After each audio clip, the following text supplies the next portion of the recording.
By the end of the 80s, Nintendo had both saved gaming and put it in a chokehold. The NES had won everyone over, but competition was scarce, with few surviving the console generation, with one of the few survivors being Sega, an arcade publisher that was trying to break into consoles but had a lot of trouble because of Nintendo's dominance. By the end of the 80s, Sega had made a console called the Genesis, and the big selling point?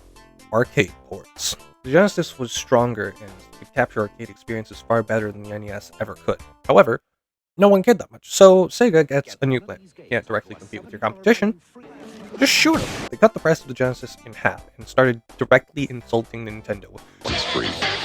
What Nintendo? On top of all of this, they tell a team of developers to make a game that can go against the original Super Mario Bros. Just take a second to actually think about that. The original Super Mario Bros., the game to revive the entire video game industry after the crash of 1983. The game that established the standard of quality for what a video game should be, far beyond what Atari ever was capable of. And at the time, was an easy contender for the single best game ever made.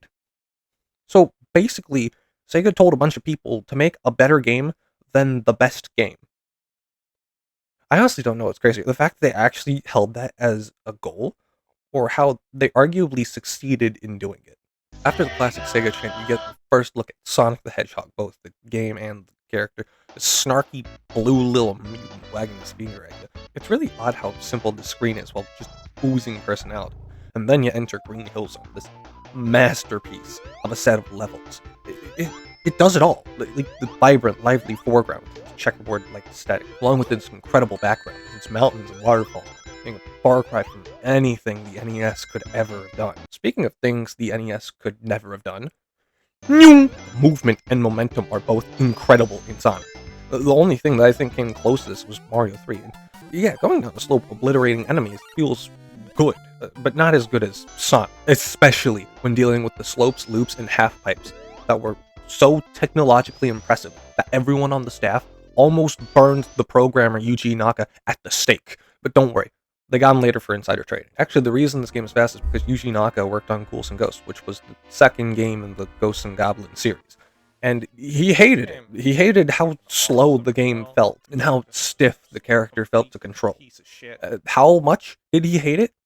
Well, allegedly, the original version of Sonic ran so fast, the game was virtually unplayable. And then there's the music. And, okay. This is a game where it's not just a few tracks. Every track in this game is incredible. I mean, yeah, you got Green Hill Zone, but then you got Marble Zone.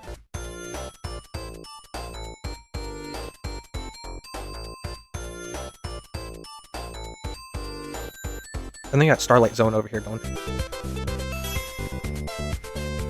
Heck, you even got Labyrinth Zone, this fun-ass track.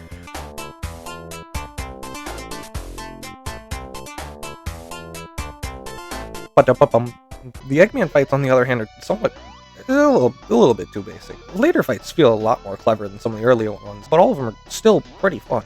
This game is also big, too. I mean, like, big. Even though acts only take, like, 57 seconds to blow through, you can still explore stages to your heart's content, find all sorts of secrets, or flat out different paths to make every time you play the game slightly different from the last. And the best part of Sonic isn't any individual aspect that I've mentioned so far, but how all these little pieces come together to form this near perfect game. But then you have my favorite part of Sonic 1, the most overlooked part of why the game really feels as good as it does, and that is the intentional design of the in-game progression.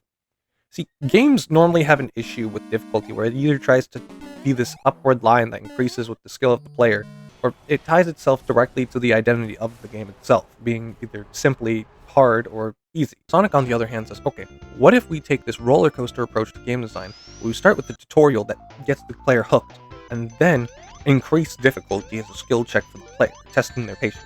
Then we give them a stage full of fun slopes and curves, and then after that, another really difficult level, followed by an even faster level that's made even more satisfying due to the challenge of what came before. It's such a smart design philosophy, focused around the idea of rewarding the player for overcoming a challenge by giving more of what makes the game fun. And do you want to know how they knew this? Because why else would they make the final level of the game in Act 4 of the hardest zone in the game?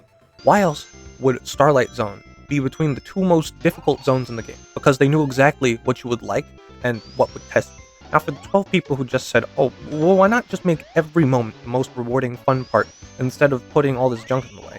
Well, it's very simple.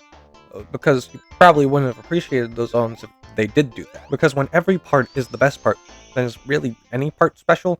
Ask anyone who has beaten Sonic 1 and they will likely name every zone in the game because of how impactful and memorable this game is because of those design choices.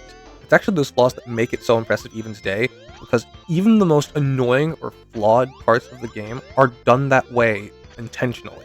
Sonic was such a killer app for the Genesis that is blamed for ending Nintendo's monopoly on gaming in a way that they have never recovered from. You have to admit that game being blamed for a large-scale industrial power shift has to, at the very least, be amazing. The original Sonic the Hedgehog is an incredible experience, from its music to its visuals, its feel, its design, and especially its pacing. It's a game well deserving of being labeled one of the best games of all time. Now Sonic 2, on the other hand,